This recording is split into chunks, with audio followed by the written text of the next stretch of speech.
Dear students, company law में आज जिस टॉपिक को हम पढ़ेंगे वो टॉपिक है प्रॉस्पेक्टस या प्रविवरण।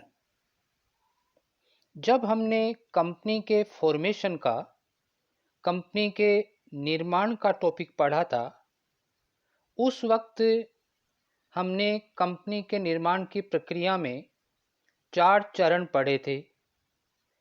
किसी भी कंपनी के फॉर्मेशन में अर्थात कंपनी के निर्माण में पहला स्टेप प्रमोशन स्टेज था, दूसरा स्टेज रजिस्ट्रेशन या इनकॉर्पोरेशन था और तीसरा स्टेप या स्टेज कैपिटल सब्सक्रिप्शन था और final stage commencement of business था। हमने ये बताया था कि यदि कंपनी की प्रकृति या कंपनी का प्रकार निजी कंपनी का है, यदि कंपनी निजी कंपनी है अर्थात यदि आप निजी कंपनी की स्थापना करने जा रहे हैं, निजी कंपनी का निर्माण करने जा रहे हैं, तो केवल 2 स्टेजेज या 2 स्टेप्स को ही अर्थात प्रवर्तन अवस्था एवं पंजीयन एवं समामेलन अवस्था, इन दोनों चरणों को ही पूरा करना पड़ता है। लेकिन यदि आपकी कंपनी सार्वजनिक कंपनी है, यदि आप सार्वजनिक कंपनी को अस्तित्व में लाने जा रहे हैं, सार्वजनिक कंपनी की स्थापना करने जा रहे हैं, तो आपको चारों स्टेजेस को पूरा करना होगा सक्सेसफुली। अर्थात प्रवर्तन अवस्था के बाद आपको पंजीयन एवं समामेलन की अवस्था से गुजरना होगा और जब कंपनी का समामेलन या पंजीयन हो जाता है तो आपको पूंजी अभिदान की अवस्था को सफलतापूर्वक पार करते हुए अंत में कंसर्निंग रजिस्ट्रार से व्यवसाय प्रारंभ करने का प्रमाण पत्र प्राप्त करके ही व्यवसाय प्रारंभ कर सकते हैं। तो जैसा कि मैंने उस टॉपिक में आपको बताया था कि सार्वजनिक कंपनी के पंजीयन या समामेलन के पश्चात सार्वजनिक कंपनी को जनता से, पब्लिक से पूंजी प्राप्त करनी होती है। अपने अधिकृत पूंजी का एक हिस्सा, एक पार्ट वो जनता से जुटाती है और जनता से पूंजी प्राप्त करने के लिए, जनता से निक्षेपों के लिए वह कंपनी अपने अंश या ऋण पत्रों का विक्रय करती है। तो जनता को कंपनी अपने अंशों या ऋण पत्रों को बेचने के लिए जिस प्रलेख के द्वारा उनको अंश या ऋण पत्र क्रय करने के लिए मोटिवेट करती है, इनवाइट करती है, प्रेरित करती है, उसे ही प्रविवरण का नाम दिया गया है। तो प्रविवरण क्या हुआ? प्रविवरण सार्वजनिक कंपनी द्वारा जारी किया जाने वाला ऐसा प्रलेख है, ऐसा सर्कुलर है, ऐसा डॉक्यूमेंट है या ऐसा परिपत्र है जिसके द्वारा पब्लिक को या जनता को अंशों एवं ऋण पत्रों को क्रय करने हेतु आमंत्रित किया जाता है। भारतीय कंपनी अधिनियम 2013 की धारा 2 क्लोज 70 में इसकी परिभाषा ये दी गई है कि प्रविवरण का आशय ऐसे प्रपत्र से है जो प्रविवरण के रूप में वर्णित या जारी किया गया है, जिसमें नंबर 1 धारा 32 में निर्दिष्ट मायावी प्रविवरण क्या क्या शामिल किए गए हैं। इसमें सबसे पहली बात है red herring prospectus refer to in section 32। धारा 32 में निर्दिष्ट मायावी प्रविवरण प्रॉस्पेक्टस में या प्रविवरण में शामिल है। दूसरी बात, धारा 31 में निर्दिष्ट सेल्फ प्रविवरण अर्थात self prospectus refer to in section 31, अर्थात सेल्फ प्रविवरण भी प्रविवरण में शामिल है। तो जैसा कि धारा 2 क्लोज 70 ये कह रहा है कि प्रविवरण में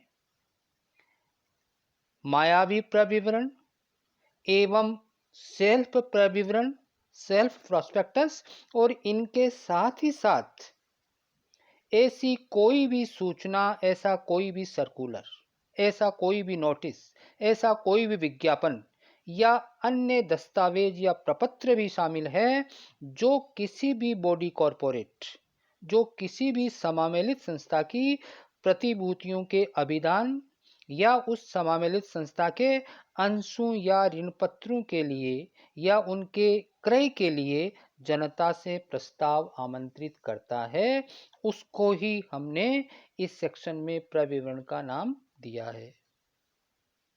निष्कर्ष रूप में हम प्रविवरण को इस प्रकार से डिफाइन कर सकते हैं कि प्रविवरण सार्वजनिक कंपनी द्वारा सार्वजनिक कंपनी के पंजीयन एवं समामेलन हो जाने के पश्चात प्रविवरण के रूप में वर्णित या निर्गमित किया जाता है तथा इसमें मायावी प्रविवरण, सेल्फ प्रविवरण, ऐसी सूचना, परिपत्र, विज्ञापन एवं अन्य दस्तावेज या प्रपत्र शामिल किए जाते हैं जो संस्था या कंपनी के अंशों या ऋण पत्रों को खरीदने या निक्षेपों के लिए जनता को आमंत्रित करते हैं।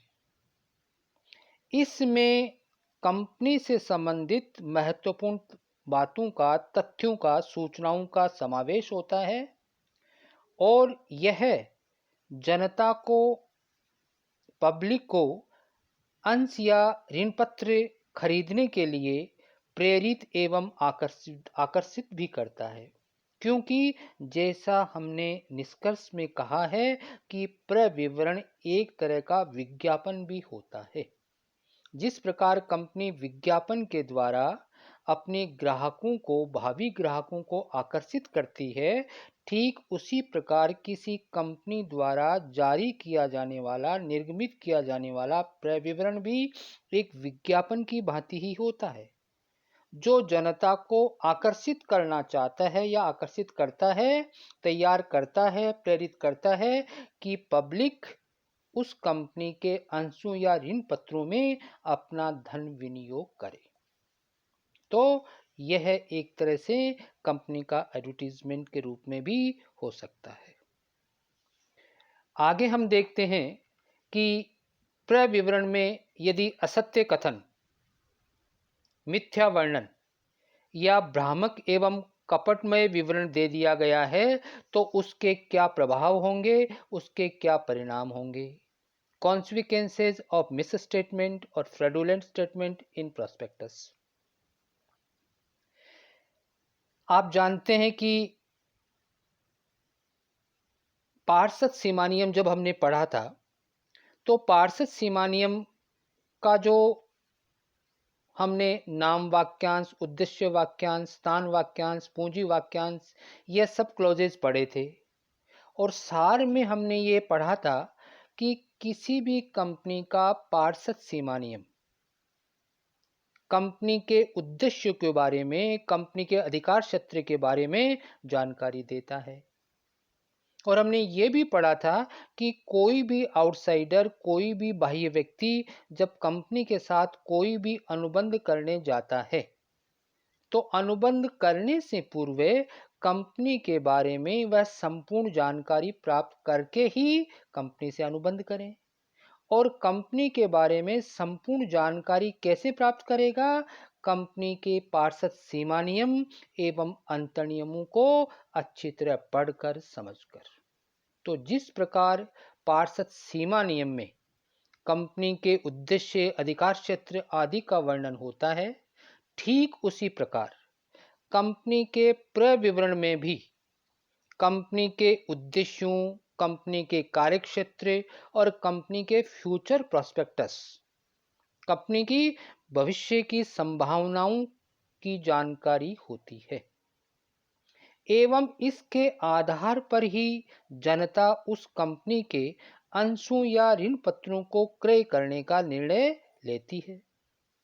इसलिए प्रविवरण का वैधानिक रूप से विशेष महत्व होता है। अतः कंपनी को चाहिए, कंपनी के डायरेक्टर्स को चाहिए कि वह प्रविवरण में जो भी सूचनाएं, जो भी इंफॉर्मेशंस, जो भी कथन ऑल द स्टेटमेंट्स, और जो भी विवरण एवं शर्तें देते हैं वे पूर्णतया ट्रू यानी सत्य और एब्सोल्यूट यानी पूर्ण होनी चाहिए। क्यों? क्योंकि पब्लिक प्रॉस्पेक्टस को देखकर ही उस कंपनी के अंशों या ऋण पत्रों का क्रय करने का निर्णय लेते हैं। तो यदि प्रविवरण में कोई असत्य कथन, कोई मिथ्या वर्णन या कोई कपटमय विवरण दे दिया जाता है जिससे जनता को कंफ्यूजन होता हो, जो जनता को भ्रमित करने वाला हो, एवं किसी कथन या तथ्य को छिपाया जाता है। यदि कंपनी क्या कर रही है कि किसी स्टेटमेंट को, किसी महत्वपूर्ण तथ्य को या कथन को छिपा रही है, तो भी वह प्रविवरण असत्य या भ्रामक प्रविवरण कहलाएगा। और यदि कोई कंपनी ऐसे असत्य, भ्रामक, कपटमय प्रविवरण का जनता को निर्गमन कर देती है और उस प्रविवरण के आधार पर, उस प्रविवरण की सामग्री से, उसके किसी स्टेटमेंट से प्रभावित होकर, प्रेरित होकर यदि कोई व्यक्ति उस कंपनी के अंशों या ऋण पत्रों को क्रय कर लेता है, तो उस व्यक्ति को, अर्थात उस अभिदाता को, जिसको यहाँ पे अपन पीड़ित पक्षकार या पीड़ित अभिदाता का नाम देंगे, उसको कंपनी के विरुद्ध में कुछ अधिकार या उपचार प्राप्त होते हैं। तो उस पीड़ित अभिदाता को या पीड़ित पक्षकार को कंपनी के विरुद्ध कौन कौन से अधिकार प्राप्त होते हैं, कंपनी के विरुद्ध कौन कौन से उपचार प्राप्त होते हैं, उनमें सबसे पहला है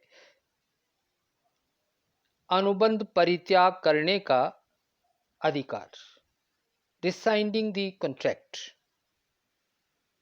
यदि किसी व्यक्ति ने प्रविवरण में दिए गए असत्य कथन, मिथ्या वर्णन या कपटमय विवरण से प्रेरित होकर, प्रभावित होकर कंपनी के साथ अनुबंध कर लिया है, कंपनी से अंश परचेज कर लिए हैं, तो ऐसा पक्षकार, ऐसा पीड़ित अभिदाता, उसको यह अधिकार प्राप्त है कि वह कंपनी के साथ जो अनुबंध किया है उसको वो परित्याग कर सकता है, उसको निरस्त कर सकता है। और अनुबंध के परित्याग करने के बाद उसे आवंटित जो सिक्योरिटीज होती है, प्रतिभूतियां होती है, अर्थात जो अंश होते हैं, उनको वापस कंपनी को लौटाना होगा। और इनको लौटाकर वह कंपनी को जो दिया गया धन है वो ब्याज सहित इंटरेस्ट के साथ में प्राप्त कर सकता है। लेकिन वह व्यक्ति या पीड़ित अभिदाता अपने इस अधिकार या उपचार का प्रयोग कुछ शर्तों के अधीन ही कर सकता है। वो शर्तें, वो टर्म्स एंड कंडीशंस क्या क्या है? सबसे पहली यह है कि प्रविवरण के जिस कथन, जिस स्टेटमेंट, जिस विवरण से प्रभावित होकर, मोटिवेट होकर उसने अंश परचेज किए हैं, वह कथन या विवरण असत्य होना चाहिए, अनट्रू होना चाहिए, अथवा दिए गए कथन या विवरण में किसी तथ्य को छिपाया गया हो। जैसे फॉर इंस्टेंस, कंपनी प्रविवरण में यह शो करती है कि कंपनी ने पिछले 5 वर्षों में 30% लाभांश दिया है। 30% dividend is distributed in preceding 5 years। जबकि वास्तव में कंपनी को पिछले 5 वर्षों में एक्चुअली में लॉस ही हुआ है, न कि कोई प्रॉफिट। ठीक इसी प्रकार कंपनी पिछले संचित लाभों में से लाभांश का भुगतान करती आ रही है। कंपनी पिछले संचित लाभों में से लाभांश का भुगतान करती आ रही है, किंतु इस तथ्य को प्रविवरण में उसने नहीं दिखाया है, अर्थात कंपनी ने एक महत्वपूर्ण तथ्य को छिपाने का प्रयास किया है। तो ऐसी स्थिति में उस पीड़ित अभिदाता को अधिकार है कि वो अनुबंध का परित्याग या निरस्तीकरण कर सकता है। दूसरी शर्त क्या है कि असत्य कथन या विवरण या छिपाव किसी ऐसे महत्वपूर्ण तथ्य मटेरियल फैक्ट से रिलेटेड होना चाहिए जो प्रतिभूतियों के अभिदान करने या न करने के निर्णय को प्रभावित करने वाला हो। अर्थात उस मटेरियल फैक्ट से ही व्यक्ति ये डिसीजन कर रहा है कि उसको उस कंपनी में अपना धन लगाना है या नहीं लगाना है। अर्थात उस कंपनी के अंश या ऋण पत्र खरीदने हैं या नहीं खरीदने हैं, इस बात का निर्णय उस मटेरियल फैक्ट से ही वो कर रहा है। जैसे फॉर इंस्टेंस कंपनी क्रय विवरण में यह दर्शाती है कि दो बड़े रेपुटेड इंडस्ट्रियलिस्ट कंपनी के संचालक बनने के लिए तैयार है और उन्होंने संचालक बनने की लिखित में सहमति भी दे दी है। जबकि वास्तविकता ये होती है कि उन दोनों ही इंडस्ट्रियलिस्ट ने कंपनी की सहायता करने की इच्छा प्रकट की थी। तो यहाँ क्रय विवरण में महत्वपूर्ण तथ्य यानी मटेरियल फैक्ट का मिथ्या कथन है, अर्थात ये असत्य कथन है। अतः इस केस में अभिदाता अनुबंध निरस्त करने का हकदार होता है। इसी प्रकार अभिदाता ने क्रय विवरण के असत्य कथन पर विश्वास करके ही उस कथन से मोटिवेट होकर ही उस कंपनी के अंश या ऋण पत्र खरीदे हैं। और एक शर्त यह है, यदि कोई व्यक्ति स्टॉक एक्सचेंज से यानी स्कंद विपणि से या ओपन मार्केट से अंश परचेज करता है तो वह क्रय विवरण में असत्य कथन का सहारा लेकर अनुबंध का रिसाइंडिंग नहीं कर सकता है। और अनुबंध परित्याग करने के अधिकार का प्रयोग पीड़ित अभिदाता या पीड़ित पक्षकार अनुबंध को रिसाइन करने का अधिकार का प्रयोग उचित समय में इन दी रीजनेबल और जेन्युइन टाइम एवं कंपनी का वाइंडिंग अप प्रोसेस शुरू होने से पहले ही कर सकता है। यदि उचित समय बीत जाता है और कंपनी का समापन प्रारंभ होने की प्रक्रिया शुरू हो जाती है तो वह अपने इस अधिकार का वो लाभ नहीं ले सकेगा। आज हम ये 5 पॉइंट्स ही पढ़ेंगे, आगे हम नेक्स्ट क्लास में पढ़ेंगे। थैंक यू, धन्यवाद।